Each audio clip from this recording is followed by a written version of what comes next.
Hi everyone, welcome to my channel. My name is Nicholas. In this video we will look at another very tragic story.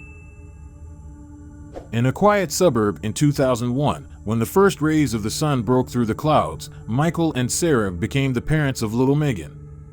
It was the beginning of a new chapter full of hopes and dreams. Megan grew up surrounded by love and care. Her blonde hair and bright eyes were a reflection of a soul full of joy and curiosity. Demi, her stepsister, was her shadow and partner in all her childhood adventures. Megan did not hide any secrets from her mother, and Sarah, in turn, often sought advice from her daughter, who showed wisdom unusual for her age on many important issues. Sarah described her daughter as a person with great ambitions, energetic and friendly. Megan's friends spoke of her as a person with a great sense of humor, compassionate and attentive, while her grandparents noted that she had a kind heart. Since childhood, Megan has always been ready to help others. Megan's kindness and openness persisted through her teenage years and into adulthood, reflected in her passion for sports. Football especially won her heart, thanks to which she joined the Stoke-on-Trent women's football team. She also did coaching, devoting her weekends to training little girls under the age of 7 instead of resting. In an effort to get a first-level coaching badge, Megan dreamed of a sports scholarship to the United States. Her commitment to sports, especially football, was so deep that she decided to dedicate her career to it, even getting a small tattoo in the form of a football boot to express her love for the game. After graduating from high school, Megan began her college career, aiming to build a career as a sports therapist or physiotherapist. This stage was especially exciting, as she became the first member of her family to enter a higher education institution. Megan Newton was a talented and attractive young student, brimming with potential and ready for a bright future.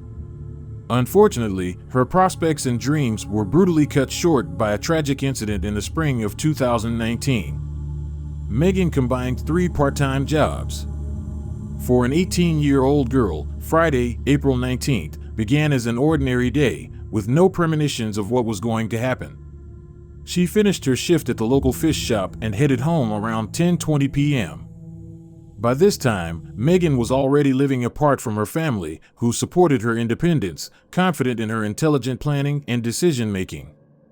She moved into her apartment in a high-rise building on Fletcher Road, enjoying the solitude and the new responsibilities that it brought with it.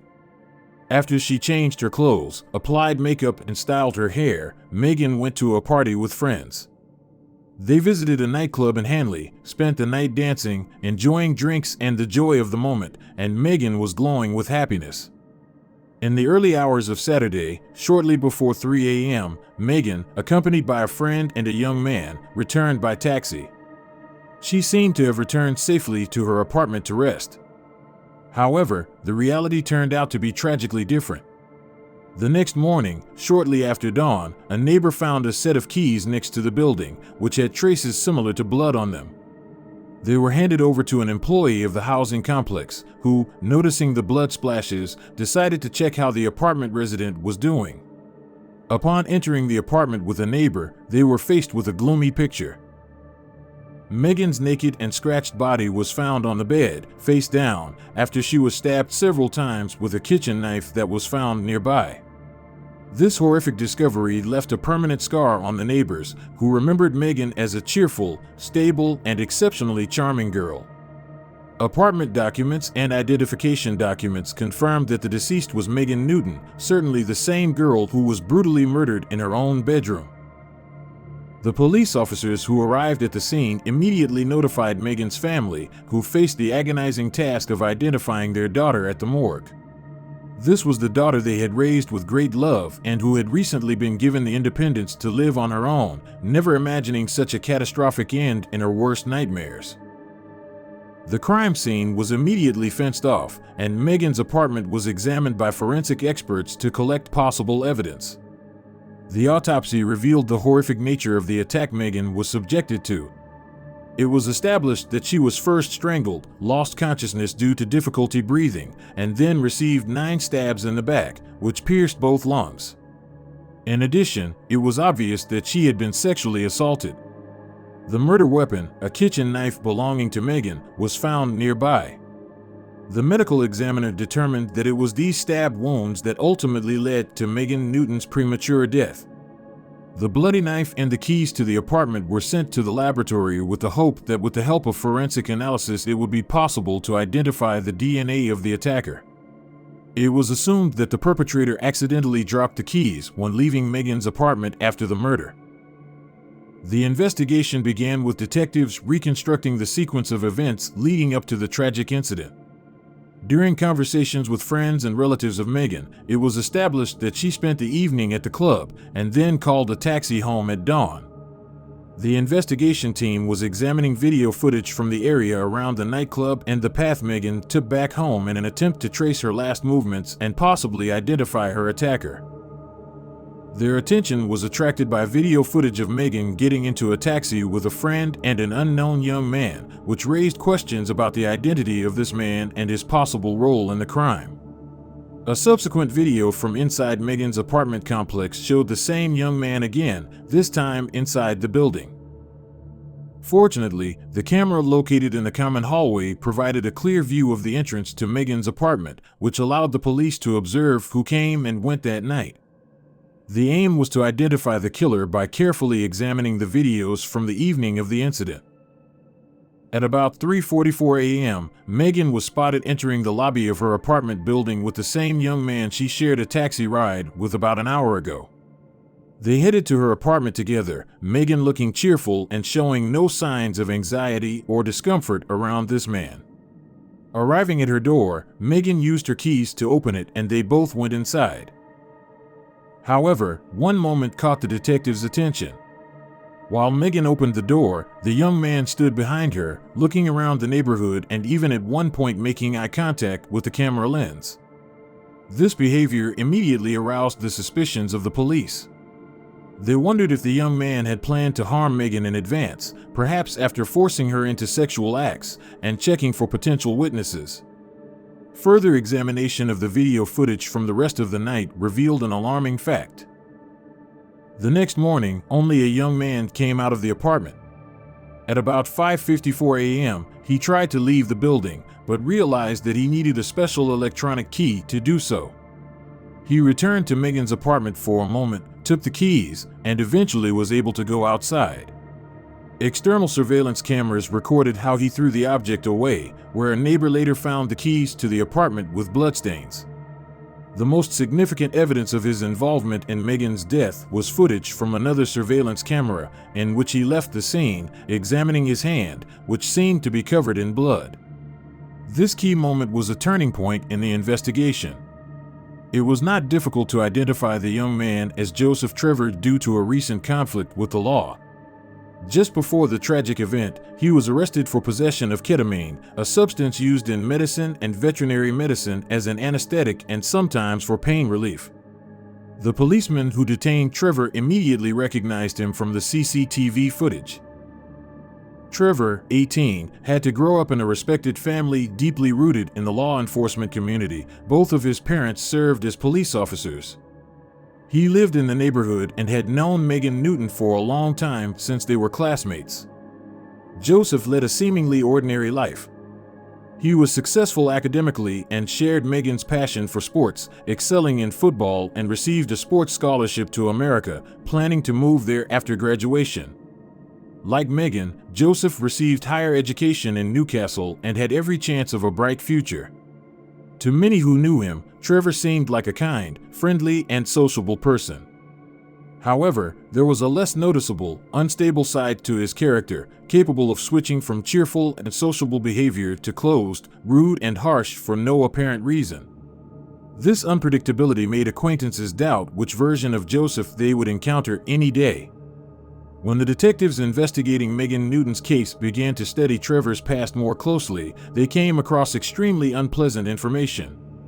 About 3 years ago, at the age of 15, he was suspected of harassing another teenager. Since the attempted intimacy failed, he was not accused or punished. However, the whole school knew about the incident. After this incident, classmates began calling Trevor a predator and a child rapist, since a public arrest at school could not go unnoticed. Now, this information has become a warning to the police, since Megan was also subjected to violent sexual contact that night. Joseph Trevor has been identified as the main suspect in the rape case. Investigators focused on his movements that night. They already knew from the videos that he was near the nightclub and got into the same taxi with Megan, later heading to her apartment. But what he had been doing up to that point and why he eventually went to the Newton house remained unclear. Investigators found out that Joseph Trevor had also been at a party with his school friends the day before. In fact, he and his friends happened to be at the same bar as Newton, and since they all knew each other from school, they just said hello and continued to have fun separately. However, Joseph did not spend much time at the nightclub. The guards noticed that he had a bag of white powder. So they just put him outside and called the police. The squad that arrived at the scene detained the young man and escorted him to the nearest police station. Perhaps the police were aware that Joseph's parents also served in law enforcement. However, Joseph suffered no legal consequences. Instead, they took off his handcuffs, confiscated ketamine, and released him, recommending that he return home and refrain from further use of prohibited substances. Contrary to their advice, Joseph did not go home. He headed back to the club where Megan was. When Megan left the institution, she met her old school friend at the taxi. Joseph shared with Megan his recent experiences at the police station, expressing fears about meeting his parents because of his excessive alcohol consumption. Given that his parents were police officers, they were probably already aware of his detention for illegal drug possession. Filled with doubts, the young man did not know what to do next. Megan, always sympathetic and willing to help, allowed Joseph to use her phone to try to contact a friend.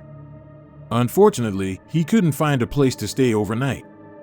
After seeing the mess in the behavior of her tipsy former classmate and being an altruistic and attentive person, always ready to help in difficult times, Megan invited Joseph to spend the night on the couch in her living room. In the morning, having sobered up, he could decide what to do with his parents. Joseph gratefully accepted the offer, which explains why CCTV cameras recorded him entering a taxi with Megan and her companion. On the way, Joseph sent a message to his father, falsely claiming that he would spend the night with a friend. First, the taxi dropped off Megan's companion at her house, and then headed to the couple's apartment complex on Fletcher Road. There, the duo were filmed by CCTV cameras as they entered the building, and later when Joseph left, throwing the stained keys into the courtyard. The authorities were convinced that in those few hours Joseph had brutally attacked his school friend, which led to her tragic death. He had no convincing arguments to challenge the charges. The evidence clearly pointed to him, and law enforcement agencies were ready to detain him. Surprisingly, Joseph Trevor's parents were already aware of their son's role in the premature death of Megan Newton. Leaving the apartment shortly before dawn, he headed for the bridge in Stoke-on-Trent. Climbing up on the fence, he sat down, dangling his legs, and looked at the road below. He seemed to be considering a jump, overwhelmed by his actions against Megan and the imminent reality of his detention. Perhaps he was looking for a way to get rid of the consequences of his act, thinking about finally ending his life. In addition, it was revealed that Joseph Trevor had a history of depression and previous suicide attempts. He has been seen on this bridge before. Later, the young man was taken to the police station for questioning, where he admitted some aspects of the crime. In particular, he admitted that he was at Megan's house that evening, but could not describe in detail the commission of the daring attack. His story matched the CCTV footage showing them entering her apartment. She offered him a couch for the night to avoid running into his parents in his untidy state. Trevor claimed that their physical interaction was consensual, and after intimacy he lost consciousness. His memories of subsequent events were missing. In fact, Joseph did not deny assaulting the woman, but the details of the incident and what prompted him to take such actions remained unclear to him. This image sought to distance him from the image of a deliberate, soulless aggressor, suggesting that he should not be fully responsible for his actions. The only thing he remembered from that night was Megan's apology. However, the detectives rejected his story, skeptical of his conveniently intermittent memory at a crucial moment. Law enforcement officials were convinced that he was fully aware of his actions throughout the entire time. It's likely that Megan just rejected him that night. She offered him a place to stay for the night out of friendship, realizing his problematic situation. Having known each other for many years, having studied at the same school and now at the same college, they shared many interests and aspirations for the future. Their shared passion for football may have led her to believe it was safe to share her space with him for the night. Upon returning to the apartment, Joseph tried to take their interaction to a more intimate level, but Megan was not receptive and refused, which deeply upset Trevor, especially under the influence of alcohol and drugs. Ignoring her objections, he decided to use force. In an attempt to eliminate the risk that she would report the incident, he decided to take drastic measures to ensure her silence forever. Shortly after the tragic death of Megan Newton, Joseph Trevor was accused of intentionally ending the life of his student, as well as committing 2 acts of sexual violence. It was determined that the attack occurred as a result of several attacks. He was detained at his residence and court proceedings began a few months later. Despite the initial partial confession, Joseph decided not to admit guilt, later changing his testimony, admitting that he caused Megan's demise, but insisting that their relationship that night was consensual. He stubbornly adhered to this statement before the trial began. On February 17, 2020, when the trial began, he suddenly changed his testimony to a guilty plea on all counts, presumably to avoid a trial, expecting a quick rejection of his defense by the jury. As a result, he was sentenced to life in prison with the right to early release after a minimum of 21 years and 65 days. The courtroom witnessed the amazing moment when Trevor, at the end of sentencing, turned to Sarah, Megan's mother, and quietly said, "I'm sorry." This gesture deeply angered her. Apologies, now meaningless, could not change the past and did not alleviate the long suffering of Megan's family while awaiting trial. His later apology seemed like an additional insult to the grieving mother. No amount of apology could bring Sarah's daughter back or undo Joseph's disgusting actions that evening. The indifference that Trevor showed on CCTV footage after the incident, when he left Megan's home, emphasized the lack of remorse for the irreversible harm done to Megan and her family, depriving them of future joys and milestones, leaving them with a lifelong burden of sadness. What are your thoughts on this story? Please express your views, leave comments, subscribe, and like. We thank you for watching. Remember to take care of your own well-being and the well-being of your loved ones.